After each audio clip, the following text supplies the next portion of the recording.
and welcome once again to Best Vinyl's instructional series on the installation of our vinyl products.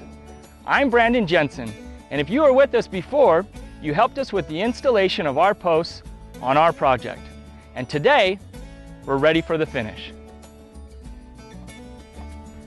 We generally begin at the house and work our way down the fence line from there. You'll notice between each post there is a space, which we call a section. For each section, we'll be using these materials: 2 rails, a length of rail metal, and approximately 7 11-inch wide vinyl slats. You'll also need a tape measure and a pencil. Tools we will be using: a driver drill with a Phillips head bit, a 3/8 hex head bit, a 10-inch table saw, a sawzall, and some 1-inch gold grabber screws. Remember, when using power tools, it's important to read and fully understand the instructional manual of the tools you're using. Follow all the safety instructions, take your time, and always wear your safety glasses. Let's get started. First, we start the installation by cutting the rails to size.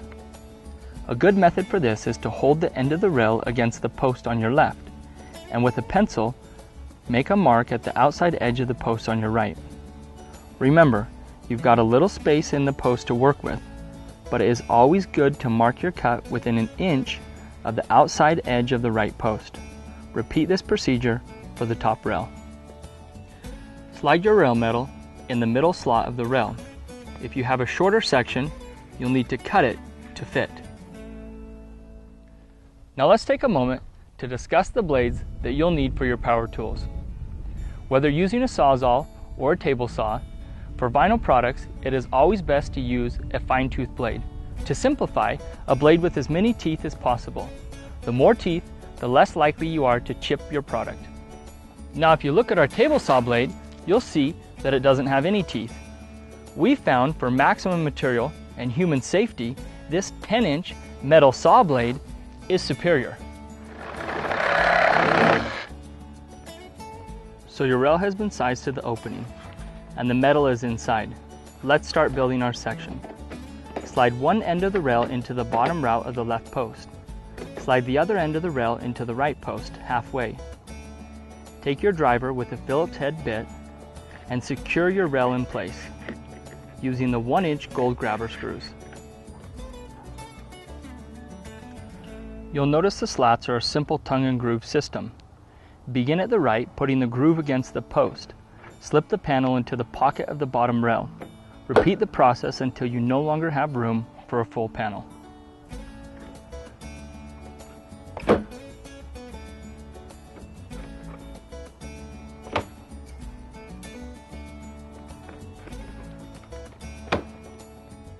Now measure the remaining space so you can cut a slat to fit.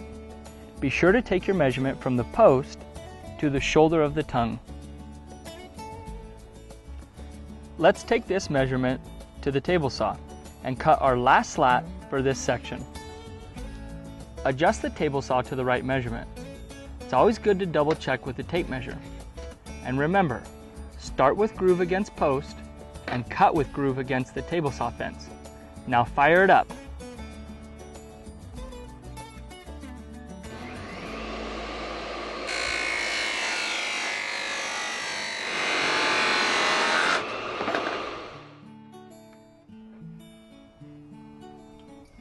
Your last slat should fit snugly into place and slide down into the pocket of the rail. Now, for the top rail, use the same process as the bottom rail. Slide it into the empty post route and fit the pocket of the rail down over the top of your slats. Then slide the rail into the other post. Finish off your section with gold grabber screws through the top of the rail inside the post. Only drive the grabber halfway in. This will lock your rail in place. Well, Jameson, you finished the section. There's just 40 more to go.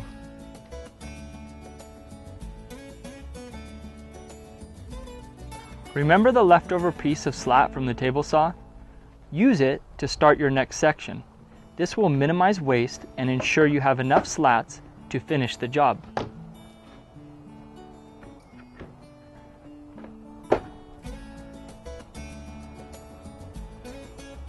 Well, we've installed our slats and all of our sections have been completed. And it looks great. It's time to hang our gate. For each gate system, you should have the following items: your hinges, your latch, the self-tapping metal screws, and your hex head vinyl screws.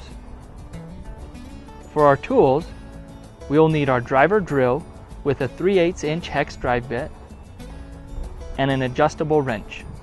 We'll begin by placing the hinges on the gate hinge post. When we installed our hinge post, we placed the metal GPI so our gate would swing this way. The self-tapping screws will bite metal here and here. Now we don't have to be exact with this, but we recommend you measure where to place your hinges, especially with double gates. That way your hinges look the same on both sides. A good measurement is 8 to 10 inches down for the top hinge and 8 to 10 inches from the ground for your bottom hinge.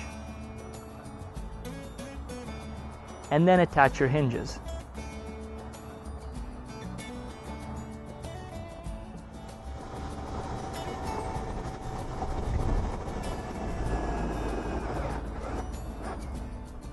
Now, let's hang the gate.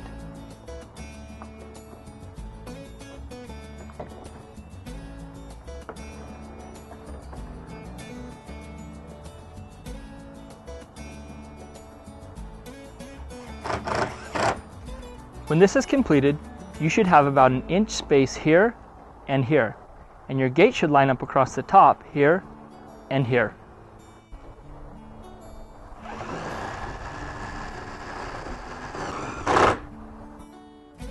For the final piece, the latch bar, slide the latch bar into the bar opening and attach with the hex head vinyl screws.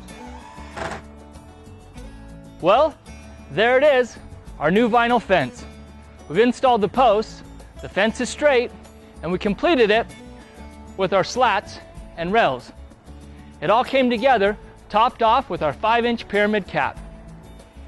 The fence is not only beautiful, but functional as well, and might just add a little bit of equity to your property. We've tried to give you a good solid foundation on how to install your vinyl fence. However, like with most construction projects, you might run into a few snags. So if you do, be sure to give us a call. We'd be happy to walk you through it. Thanks for working with us, and enjoy your new fence.